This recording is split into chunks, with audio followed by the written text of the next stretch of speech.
about a pilot incentive program for conserving the gopher tortoise in southwest and south central Florida.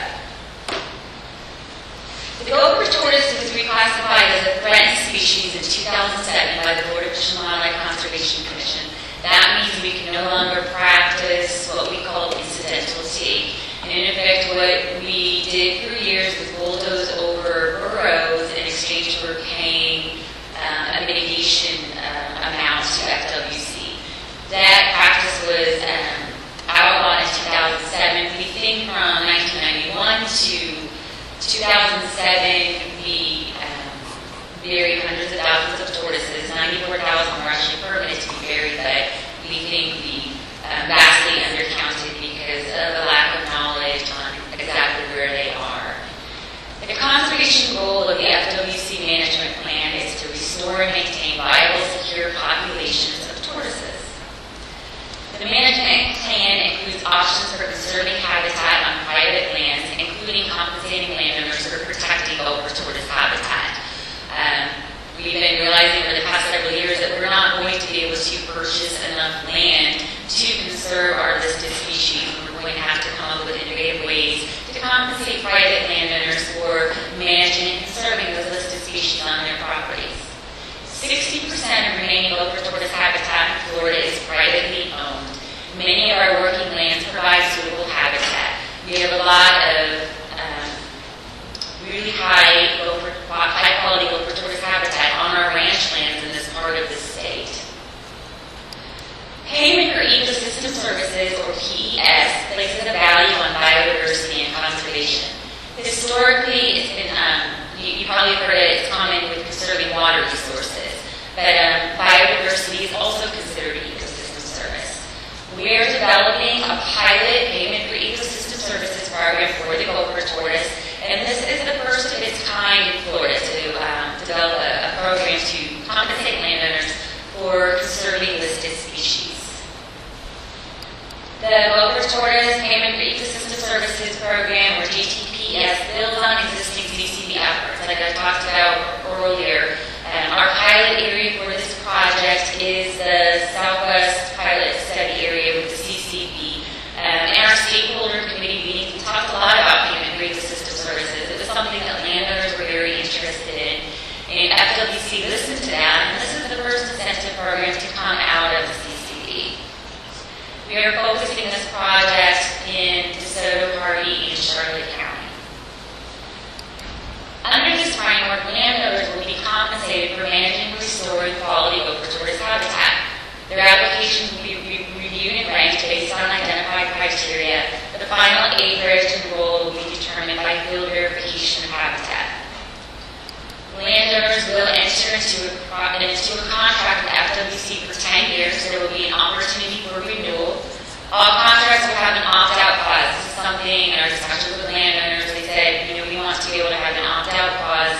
So the opt-out clause means that if you opt out, you have to pay a percentage back of what you've received to date.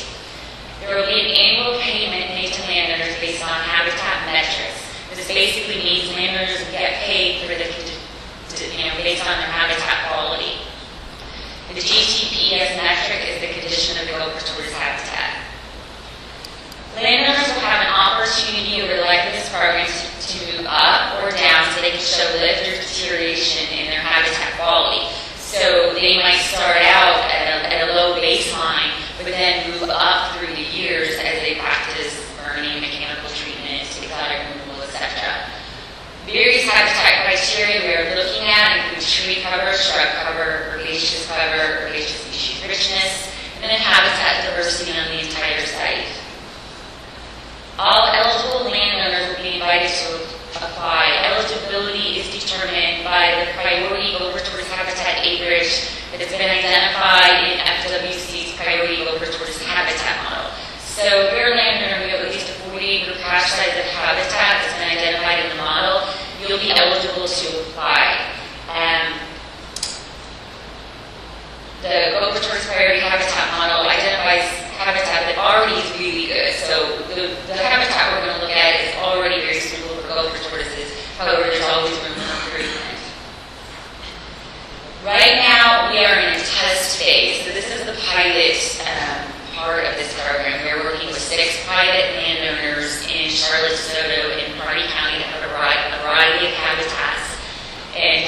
we are testing our proposed protocol. The test landowners are under contract for a year, and they are paid $10 an acre of Gopher Tortoise habitat.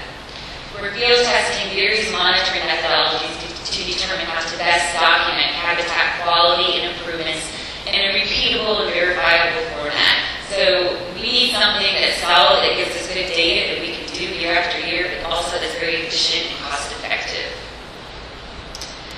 Questions for the test and development phase. Does the Gopher Tortoise habitat model accurately identify priority habitat? And the answer is no, it doesn't, but we had to start somewhere. We're working in a really interesting part of the state. There has not been a lot of research on Gopher tortoises in southwest and south central Florida, especially the rural areas. And so we are actually working right now to revamp FWC's priority habitat model for the southern part of the state. We are also, looking at if the proposed habitat metrics are appropriate for determining tiers and landowner payments. We came up with these habitat metrics based on a lot of research, based on a lot of tests, test days in the field on protected lands. But ranch lands aren't the same as our state parks and state preserves. And we might have pastures of really good habitat interspersed with pasture. And we're trying to figure out how do we best measure the quality of the tortoise habitat. We're looking at what data collection methods are most suitable for landowners. The landowners will be involved in collecting some data. Every few years, the FWC will be collecting more intensive data, but landowners are going to be involved in this program. And then we're looking at do the proposed payments provide sufficient incentives for landowners to conserve Gopher tortoise habitat. Well, by itself, just paying for Gopher tortoise habitat probably isn't enough. But if we start looking at payments for other listed species, all of a sudden planters can get paid a little bit to have sand snakes or scrub jays or panthers or indigo snakes. That starts to add up, and all of a sudden landowners will start to see a benefit in keeping their lands natural and working lands rather than an alternative. And then one of the things we're finding out that we've suspected for a long time is that Gopher tortoise habitat in southwest, south central Florida, if you've been an ecologist working in this region, it's totally different than what our paradigm is of Gopher tortoise habitat. Most of the research, this is me talking on FWC, but most of the research has been done in north central Florida or places where there's universities, and a lot of the research has been done around these universities, and that's typically taken place in the more northern areas of the state. When you get down past south of Hillsborough County, south of I-4, the habitat changes a lot. But we know we have very robust populations of Gopher tortoises. We know that they're reproducing. We know they're growing. We know we have a year-round growing season. However, the habitat here doesn't fit into our paradigm of what Gopher tortoise habitat should be, which is those really, really deep soils and maybe sandhill type habitat. So we're trying to figure out, based on our research and the literature, what really makes good Gopher tortoise habitat on working lands in southwest and south central Florida. And that's our big challenge for this project. And hopefully, what we learned will carry over into policy for FWC when they're looking at their recipient sites and looking at what is Gopher tortoise habitat in this region. As you may know, the Gopher tortoise is a candidate for federal listing, and we hope that the data that we're collecting will contribute to the body of knowledge U.S. Fish and Wildlife needs to make that decision on if it needs to be a federally listed species or not. It is our opinion on FWC for the wildlands that we have a lot more Gopher tortoise habitat than we think. We just need to change our paradigm of what is good Gopher tortoise habitat. And the southern part of the state does provide a lot of habitat. The next step, what we're doing right now in the field, is applying habitat metrics during our field visits. We are adjusting the program framework and model as needed. We are revamping the Gopher tortoise habitat model, what works for the whole state, or one size fits all. We're finding out, Gopher tortoises use different habitats depending on where you are in the state. We'll be training appropriate FWC staff and hopefully securing additional funding. And then we plan on a phased program implementation beginning mid-2014. Thanks.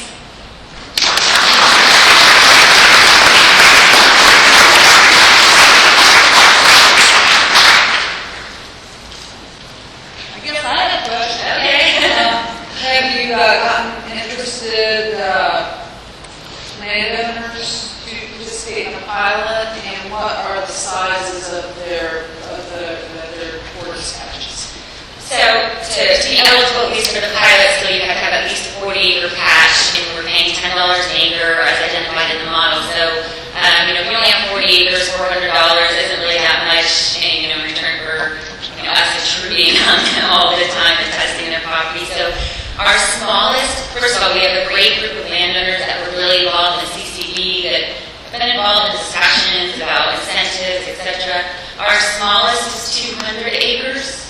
200 acres of habitat, and then our largest is 1,500 acres of habitat. So they run the gamut in size. We've been trying to get a variety of habitats to test out because obviously the metrics on scrub aren't the same as flatwoods as they are, scrubby flatwoods, etc. So we have a great group of landowners, and I think there's a lot more interest in the region to do this kind of thing. I have 3 questions that are clear to me from the presentation. Are these going to be receiving sites for relocations? Is the first question. If the densities aren't the optimal densities as previously determined by FWC, will densities be increased to those optimal densities, or will they reflect the carrying capacity of the actual habitat that's there? And is there testing for upper respiratory tract disease? Okay. Third question is the easiest. No testing for the RTD. The first question, are these receiving sites for tortoises? No, this is a completely different program than the recipient site program. The recipient site program, you move your tortoises to a protected area. You're allowed to have a certain amount per acre. This is something different. We're looking at a non-regulatory incentive program to compensate landowners for providing gopher tortoise habitat. So what we have to do, of course, is identify the gopher tortoise habitat. The first step of that is the GIS model, but then the second step is on-the-ground field testing. Are there tortoises there? And is it appropriate gopher tortoise habitat? So we hope to get additional funding to actually do more in-depth surveys on how many tortoises are actually on these properties, which is a necessary part of this program. And of course, we're in the middle of waiting to hear about additional funding, but this is totally separate from the recipient site program. And then the middle question, will you be going with the densities that the carrying capacities of the habitats will support, or will there be attempts to increase the densities of these sites? As of now, there will be